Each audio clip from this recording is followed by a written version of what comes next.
Number 12. The Joker. He planned a bank robbery where every robber kills the next, and still walked out with the money himself.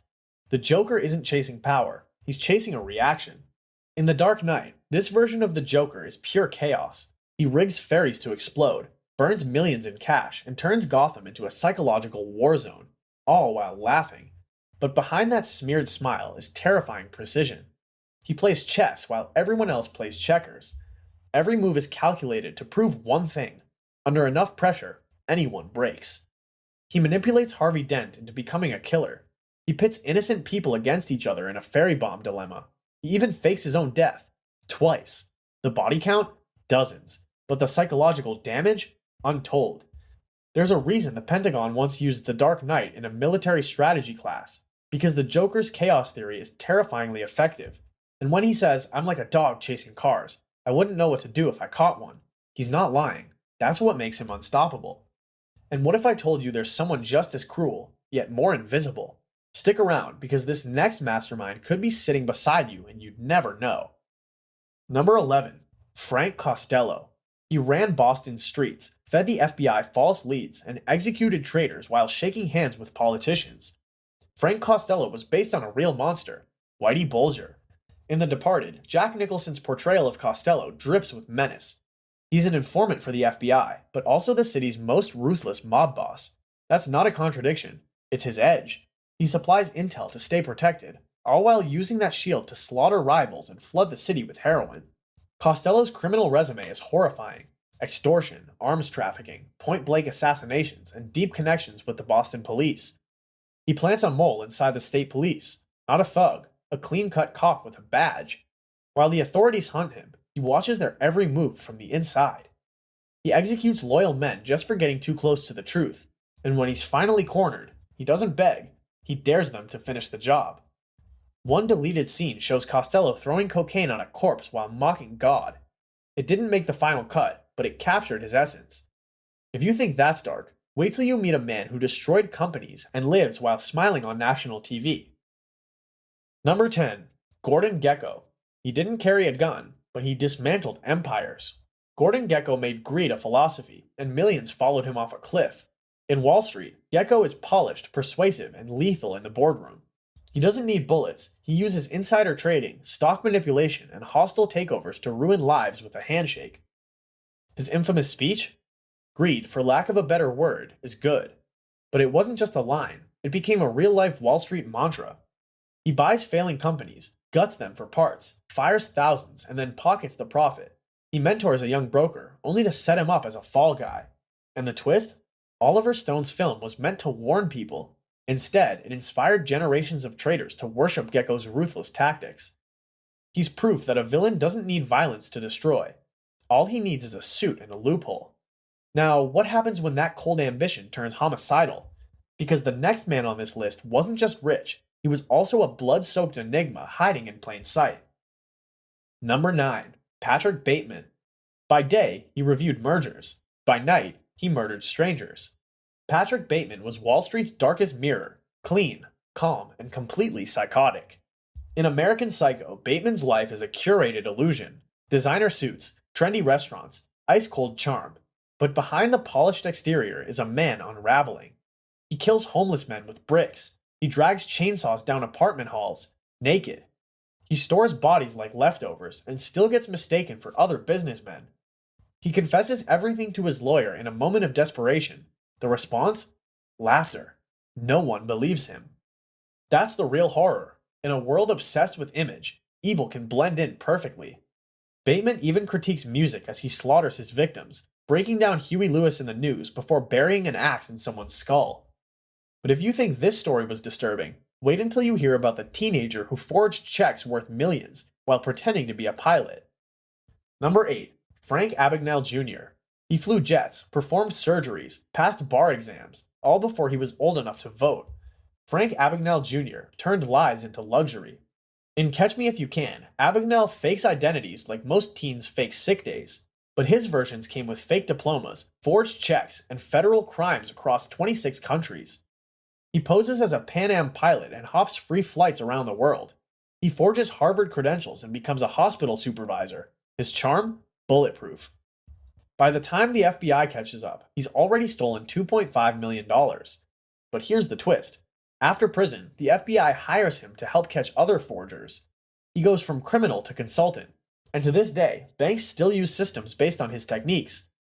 But if Frank fooled the world with his smile, our next mastermind conquered it with silence, never speaking above a whisper, yet leaving a trail of bodies in every shadow. Number 7. Anton Chigurh. He flips a coin. If it lands wrong, you die. Anton Chigurh doesn't chase people, he hunts principles. In No Country for Old Men, Chigurh drifts across the desert like a plague. His weapon? A cattle bolt gun, meant for livestock, repurposed for silent human executions. His logic is brutal. Fate decides who lives. You don't plead, you don't fight, you just hope the coin flips in your favor. He murders a sheriff, executes drug runners, and walks away from a car crash like nothing happened. When asked why he spares one man, he says, "You were polite." That's the kind of terror Chigurh brings, calculated, emotionless, and governed by his own twisted moral code. Even other killers fear him. And the craziest part? The Coen brothers modeled him after real hitmen who believed they were delivering divine judgment. Coming next is a villain who hijacked a skyscraper, deceived the entire city, and might be the coolest criminal ever caught on camera. Number 6. Hans Gruber. He crashed a Christmas party, took hostages, and cracked a vault, all while quoting Shakespeare. Hans Gruber was chaos in a suit. In Die Hard, Gruber isn't some loud, reckless thug. He's cultured, calm, and terrifyingly precise. He pretends to be a terrorist, but that's a front. The real plan? Steal $640 million in bearer bonds from Nakatomi Plaza while distracting the LAPD with threats and explosions. Gruber kills without hesitation. He shoots the company president mid-negotiation and manipulates media coverage to tighten his grip. Every move is planned, except John McClane. But even when things fall apart, Gruber doesn't panic. He adapts. One of the most iconic scenes in film history? When Gruber pretends to be a frightened American, tricking McClane into handing him his gun. The twist? It's empty, and the moment explodes into chaos. Alan Rickman's performance turned Gruber into the blueprint for every villain that came after. But our next criminal didn't just break laws, he shattered identities. And he didn't use a gun, he used your name. Keep watching, because the next entry is a man who became his victims to erase his past. Number 5. Tom Ripley. He'll compliment your suit, copy your signature, and kill you before sunset. Tom Ripley doesn't want your money, he wants your life. In The Talented Mr. Ripley, Tom starts as a nobody, poor, awkward, invisible. But when he's sent to Europe to retrieve a spoiled playboy, something shifts. He sees the life he wants, luxury, respect, love. So he takes it. Ripley murders Dickie Greenleaf, assuming his identity, and fools everyone, friends, lovers, even the police. He forges letters, he wears Dickie's clothes, he even mimics his voice, and when suspicion creeps in, more bodies pile up. Ripley doesn't snap, he evolves. He kills a close friend, frames another, and watches as the world grieves for the man he murdered, while praising the man he's pretending to be. Matt Damon's performance makes you question everything. Is Ripley a victim of class envy or a sociopath cloaked in loneliness? One chilling line from the film. I always thought it would be better to be a fake somebody than a real nobody, and that's why Ripley haunts you. Coming up next, a villain who wasn't satisfied with taking one life, he wanted all of them, on both sides of the law. Number 4. Kaiser Söze. He killed his own family, just to prove he couldn't be threatened. Kaiser Söze isn't a man, he's a myth, and a nightmare. In The Usual Suspects, the world knows Söze as a ghost story, a whispered name among criminals, blamed for the worst atrocities. But the truth is worse. Söze is real, and he's sitting right in front of you. He burns down his home after rival gangsters threaten his wife and kids. Then, one by one, he tracks down everyone involved, friends, families, associates, eliminating them all. No loose ends, just scorched earth. The most brilliant part? He hides as Verbal Kint, a stammering, harmless-looking suspect feeding detectives a fake story. And when they finally piece it together, he's gone. Söze doesn't just manipulate people, he manipulates reality. His plan spans years, his lies form a perfect web, and his exit is one of cinema's greatest twists. Roger Verbal Kint limps out of the station, then walks straight. Next up is someone more polished, more terrifying, because he made murder feel like therapy. Number 3. Hannibal Lecter. He'll profile your trauma, unlock your secrets, and devour your liver with a side of Chianti. Dr. Hannibal Lecter is refined and revolting. In The Silence of the Lambs, Lecter isn't just a killer, he's a once renowned psychiatrist who uses intellect as a weapon. He's locked in a glass cell, but even caged, he controls everyone around him. He gives FBI agent Clarice Starling just enough clues to catch another killer, while playing games with her mind. But make no mistake, he's a monster. Lecter has eaten violinists, nurses, census takers, and at least one academic rival. His escape? A masterpiece. He kills 2 guards, cuts off one face, wears it as a mask, and leaves in an ambulance. Anthony Hopkins won an Oscar with just 16 minutes of screen time and burned his voice into pop culture forever. His polite tone makes his cruelty more chilling. He doesn't rage, he savors. And Lecter's final line? I do wish we could chat longer, but I'm having an old friend for dinner. Coming next is a man who weaponized an entire government and was called the Napoleon of crime. Keep watching, because the top 2 minds in fiction are still waiting to be unmasked. Number 2, Professor James Moriarty. He never held the gun, but every bullet had his fingerprint. Professor Moriarty didn't commit crimes, he authored them. In the world of Sherlock Holmes, Moriarty is a mathematical genius who runs crime like a business empire. Theft, murder, blackmail, fraud, he organizes it all, without ever being seen. Holmes calls him the spider at the center of the web, and that's no exaggeration. His criminal network spans all of Europe, connecting thieves, killers, corrupt officials, and even royalty. Moriarty sees every move 3 steps ahead. His goal isn't money, it's supremacy. He tries to destroy Holmes with legal traps, mental warfare, and finally, murder.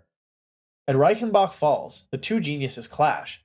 It ends with both vanishing into the abyss, or so we're led to believe. Arthur Conan Doyle once tried to kill off Holmes in that battle, but public outcry forced him to bring the detective back. That's how powerful Moriarty was. The villain became larger than the hero. And yet one criminal mastermind remains, someone who deceived the FBI, terrorized his city, and had everyone watching, without ever knowing who he truly was. Stay close, because number 1 breaks every rule of fiction and reality. Number 1, the Professor. He brought Spain to its knees with a plan, a mask, and a message. The Professor doesn't steal money, he steals control. In Money Heist, La Casa de Papel, Sergio Marquina assembles a group of outcasts and trains them for 5 months to pull off a flawless robbery. But not just any robbery. They take over the Royal Mint of Spain, print 2.4 billion euros, and escape, with the public cheering them on. The Professor operates from behind the scenes, manipulating police, media, politicians, and even the hostages. His greatest weapon? Time. He calculates every move, every emotion, every headline. When the government tries to stop him, he leaks classified corruption files to the press. When they bring in the military, he anticipates their strategy 3 steps in advance. And when he returns for round 2, to rob the Bank of Spain, he doesn't just want gold, he wants vengeance. The Dali mask becomes a global symbol. Protesters in over 30 countries wore it. Because the Professor didn't commit a crime, he created a movement. And that's why he earns the title of fiction's most dangerous criminal mastermind. Thanks for watching. If you thought these minds were dangerous, wait until you see what's coming next. Hit subscribe and watch the next one now.